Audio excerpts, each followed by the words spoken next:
All right, let's get this show underway. Matthias, the sexy Viking, has reached out to an awesome guest today, John Alan Reese.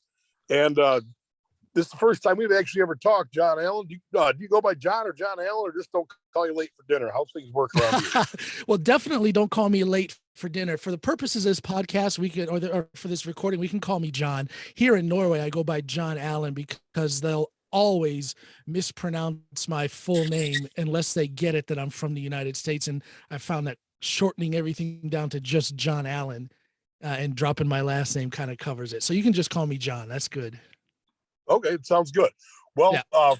I'd like to call it the John Alan Reese show for today because it's going to be all about you, brother. And man, just give us a little bit of background, and we'll both think of plenty of questions on the way for you. But Yeah. Tell us about John Alan Reese. Yeah, I am a former police officer. I was a narcotics and gang detective in the Chicago suburbs for about 7 years. All the way up until I met my Norwegian wife, who I like to tell people that I met her on a Friday. I woke up on a Sunday in Norway. That's how quick the turnaround was. Wow. But we met for the first time back in the late 90s, and we ended up getting married in 2001, and we moved to Norway in 2002. I'm also a U.S. Marine. I was active duty for 4 years. And here in Norway, I've been living a good life. At one point, I owned 3 gyms that I started from scratch and built up. Ended up selling them and moving further south in Norway, where I got into a little bit of teaching, a little bit of police work for the immigration services here. And now for the last 5 years, I've been working for myself. I guess I'm somewhat of an artist. I'm a singer, songwriter, a musician, podcaster, radio show host. Tell us about your radio show. My radio show is, actually, I just quit that. Actually, I had a radio show called Coming Home with John Allen, and my podcast is called the Coming Home Podcast with John Allen. And my radio show is an FM radio program where the main music that I played was like 70s to middle 80s soul and R&B. The good old stuff, the kind of stuff that everybody likes, but nobody hears over here in Norway. So my show is pretty popular because of that. I was playing music that people here had never really heard before. And then I would sprinkle a little bit of talk radio in the first hour, and then the second hour would be all music with my commentary in between. Your podcast kind of follow the same genre? My podcast is kind of all encompassing. I've talked with strength athletes. I've had actors and actresses, writers. I had the head of a department at the CDC on my program before. So my podcast is basically me looking for inspiration and motivation wherever I can find it. So my podcast is kind of selfish because it's for my motivation, inspiration. I'm trying to learn something, but luckily it's popular, and the people who listen to it, they're also learning something as well. Cool. Well, we'd like to give you, ask you what some of the highlights of that you've experienced with some of the guests you've had so far. The theme of our show is overcoming everything. We touch on the real and the surreal and everything in between. So, it's really the sky is the limit.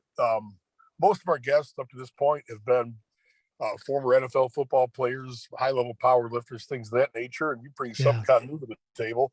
So, man, I mean, we can kind of like dissect your background into a few different aspects. I'm sure you got quite a few stories from each of them. Let's talk about your police work. I also want to mention that I am a power lifter. I'm currently down for the count after a whole series of shoulder surgeries. But I am a power lifter, and I've got some interesting stories to tell about that. I can name drop somebody. We'll go to that first. Okay. Well, I started off as a bodybuilder. I'm from Ohio, but I was living in Chicago area at the time when I went into Quad's gym and had the great fortune to meet Mr. Eddie Cohen. Everybody knows who he is. Absolutely.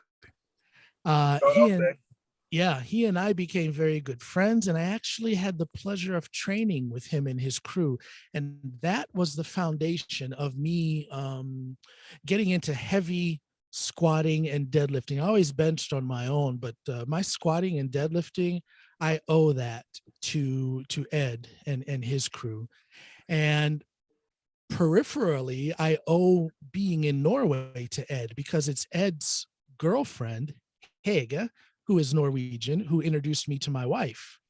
Oh wow! And just Yeah, and for the listeners out there that might not know who Ed Cohn is, he's probably the if not the best, one of the all time I call best him the performing Michael power Jordan. lift.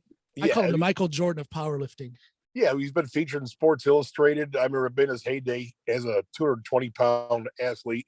He was like beating super heavyweights, just in a complete Yes. league of his own, and pretty, so maybe you could add to that a little bit. But Well, Ed is, besides all of his accomplishments, I know Ed as, a personal friend. Of course, we've lost touch now since I've been here in Norway, but his lady, Hege, comes here every year and spends about 5 to 6 months of the time here in Norway. So I hang out with her. She's pretty much my best friend. My wife and I argue over who's better friends with Ed Cohen's girlfriend, her or me. So I know Ed more as that gentleman, as that friend, and what a gentleman he is. He's probably the most humble athlete I've ever met. Um, the guy is incredibly laid back and approachable, which I find fascinating because I've met other athletes who don't have half the accomplishments that he does, but they fall victim to arrogance. oh yeah, And yeah, you guys have seen it. You know what that's all about. But Ed is he's just a beautiful guy. I love him to death. I miss him. Like I say, we kind of lost touch since I've been here in Norway all these years. Um, I can remember. I mean, I have so many stories. You see Ed on the platform doing what he does up through the years in powerlifting, but it was something special to see that, standing, a couple feet away while he was training and just see the I mean, as you can see, it leaves me speechless how yeah. strong Like that I guy know what you're is. talking about. Like the Yeah. intensity combined with the poise, combined with like how on earth is he doing that? Yes. Well, and the intensity was most on display when he squatted. Um, he had this routine where he would sit on the floor, and I wouldn't call it stretching, but he would do a couple of things for mobility, and then he would sit on that bench up against the wall in the back corner of quads and just go into this zone. The zone, And baby. You better yeah, believe it. man.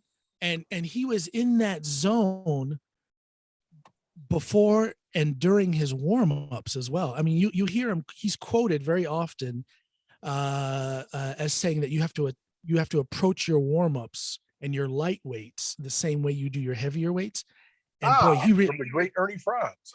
yeah, well, Man with the power. exactly, Absolutely. exactly, Heck exactly. yeah. That's where he got it from, and it was just a thing of beauty to watch. Of course, his strength is impressive, and I've already talked about what a great guy, a beautiful person he is. But I think what was most impressive, more impressive than his accomplishments on the platform during competition, was his focus when he trained. It was just a beautiful thing to watch, and that is the biggest piece of inspiration that I got from those years of training with Ed, was that power that you find in concentration and getting into that zone. Beautiful thing. Yeah. Let's talk about that some more, John.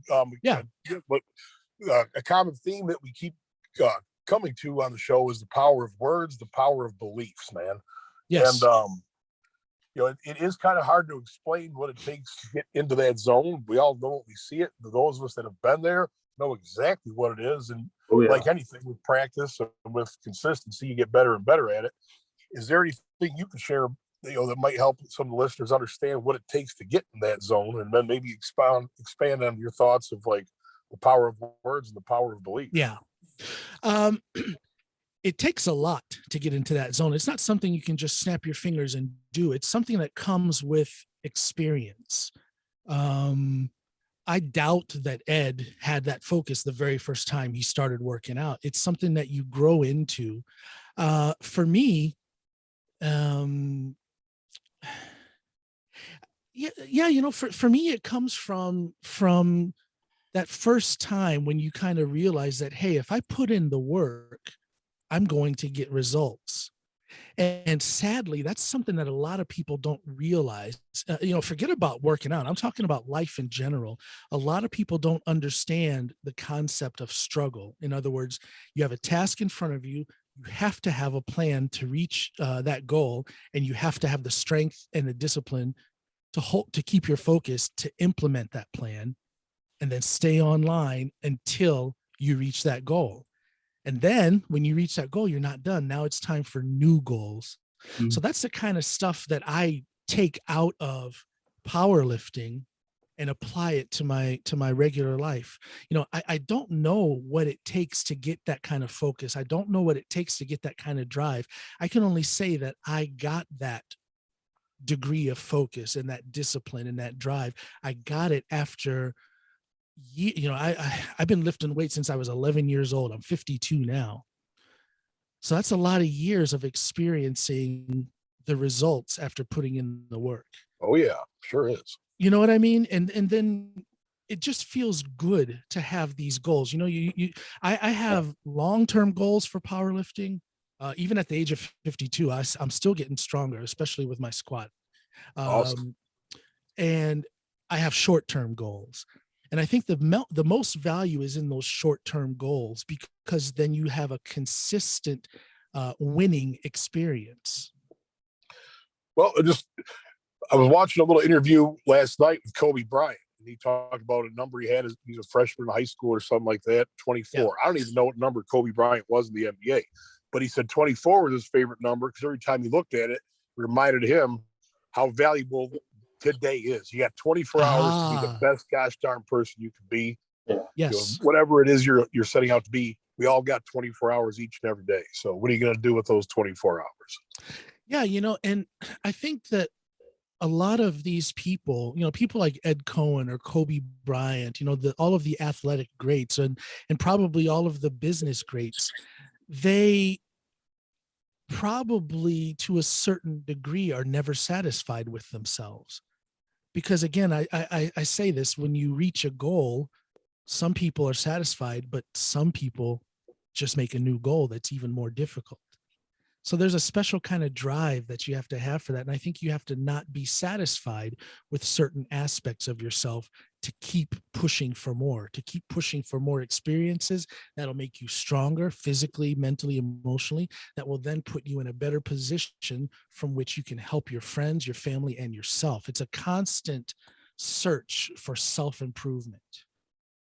Right on, man. Yeah, I'll share this with you. Something I'd struggled with. It was like I was two people. I would have these huge goals I would set for myself. I'm just throwing this out there just because shows about open dialogue and sharing things. Sure. I would set these goals for myself, and a lot of these goals I would achieve. And so the part of me that was highly driven, that was disciplined, that was hungry for success, would achieve these goals. And then the other side of me, the part that still hated himself for whatever reason, and had that pessimistic outlook, would start attacking that version of me that achieved these goals. And it was like a pattern in my life over and over and over. Yeah. So I think I took, like when you said, never be satisfied, I kind of took that to the extreme. And like I would intentionally create all these extra obstacles in my life to overcome. And it was like quite a brutal pattern to break. I think I'm at a point now where I have broken that pattern. But my God, it's been a wild ride, John. Yeah, and as I said, a lot of these people who are goal seekers are dealing with aspects of their own personality that they aren't satisfied or that they don't like. We're talking about different forms of trauma. I had some ugly stuff happening when I was a kid, and through the grace of God, I'm able to take those bad experiences and use it as motivation or use it as teaching moments to help myself further along. And I say by the grace of God, because some people are crushed by childhood trauma or by trauma that happens to them even in their adult lives. Some people just can't pull out of it, and then they turn to addiction in different forms. Yeah, it's funny you mentioned that. I remember a meme I posted recently. It's like, marijuana is not a gateway drug. This such and such is not a great gateway drug. Trauma is the Yes. gateway to drugs and a gateway Yes. to other things. So I think you kind of Absolutely. like touched on that a little bit, what you just said. Yeah. Yeah. And again, I'm one who takes my well, to talk about goals, if you're really on fire for your goal, you'll keep focusing on it and you'll do everything you can to achieve it in spite of the negative comments or the doubt that other people have. Case in point, like I said, I started out as a bodybuilder, even though I always squatted and deadlifted heavy, I never really started training powerlifting until 2015. And that year I was 46. I found out almost right away that I was stronger than just about everybody here in Norway when it comes to squatting anyway. Okay. And I said, I have a long-term goal. At some point, I want to have the raw squat record for all of Norway.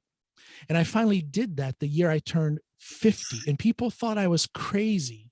Well, you are. Thinking, Congratulations. well, thank you. Thank you. And people thought I was nuts. John, you're 46 and you're trying to get a goal like that. What's wrong with you? But again, that goal was so clear in my head. Matthias, you know about this. You and I were talking about it online. Yeah. It's all about focus. It's all about recognizing your abilities and then trying to gain a little bit more than what you actually can. That's where the motivation comes from. Yeah, I mean, that's pretty good. You also have some other things you're doing, like you have some apartments you're renting out, stuff like that. I mean, you're doing pretty well for yourself, wouldn't you say, in your life in general? I am quite a fortunate man. I have a beautiful wife, 2 beautiful kids, and things have been going well for me here in Norway. I'm in a privileged position to be doing the things that I love for a living. Life is good. Life is very good. And how many people can say that of those people who have critiqued you and told you were not? I mean, well, and there you go. Probably not a lot of them, Exactly. right? I mean, maybe they Yeah. have a wife, or maybe they have a great career or whatever, but what else do they really have? A lot of Yeah. money, but super skinny or super fat doesn't really help that much. Well, but if you have, like, you're training every day, you have a good job, you have multiple sources of income, you have a great family you love being a part of every day. I mean, what more can you Yeah. really ask for? And it all Yeah. comes from chasing things, chasing like diverse things in life, and not fucking lowering your expectations.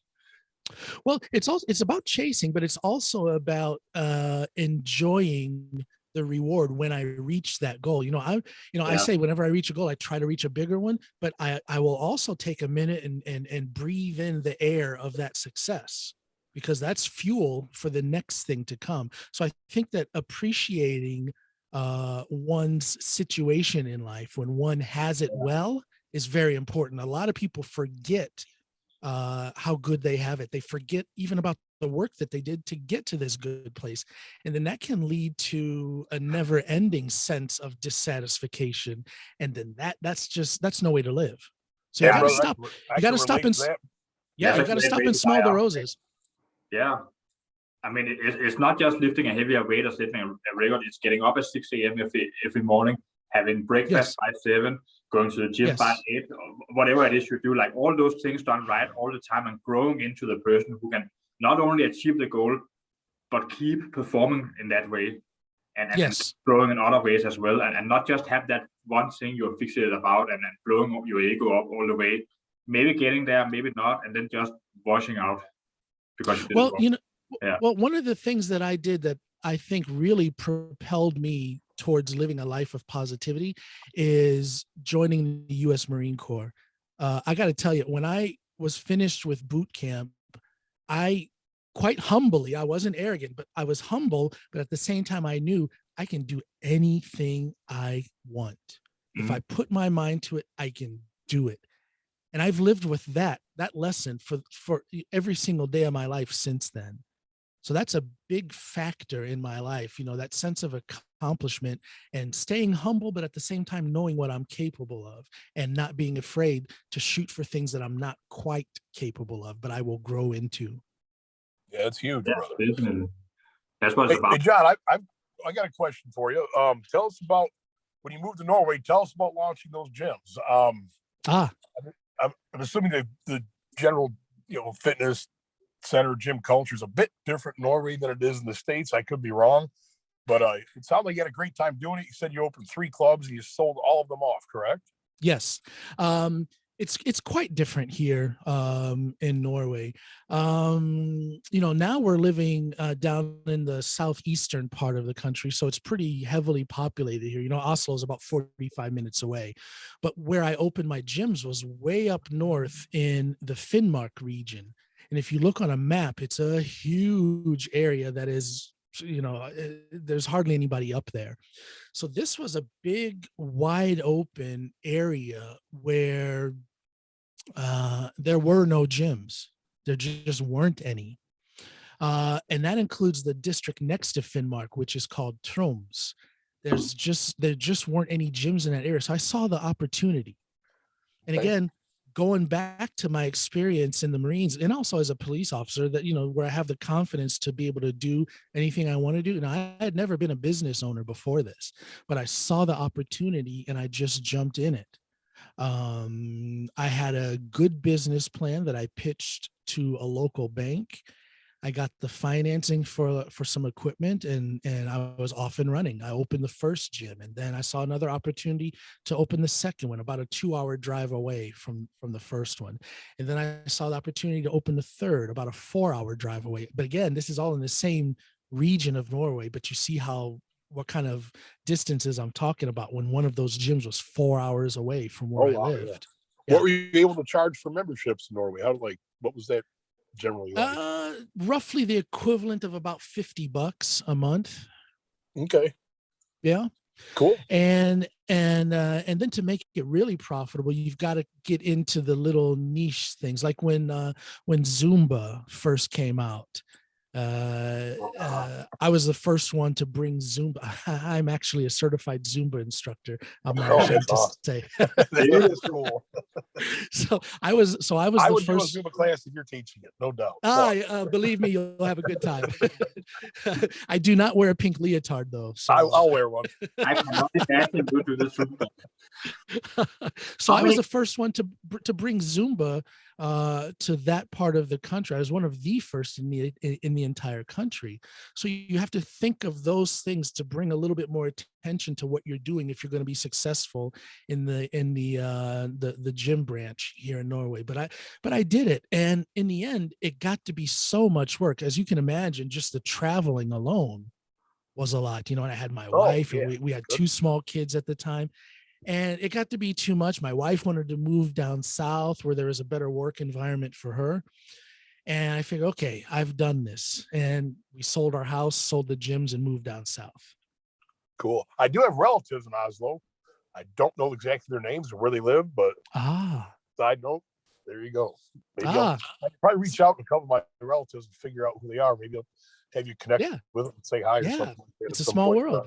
It's a small world. Sure. Yeah.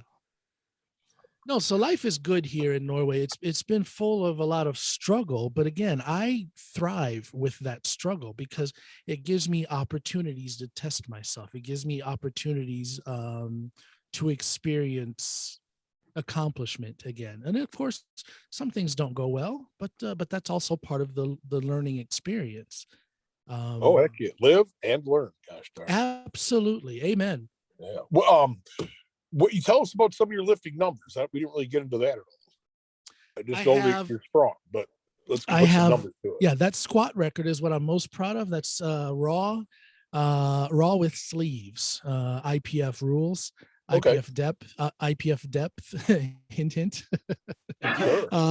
That's a laughing moment for a lot of people. That's 335.5. So we're talking kilos. What is that? Pounds? 727 maybe. 727 is it? Yeah. Let me do the math. Yeah, that's 738 pounds.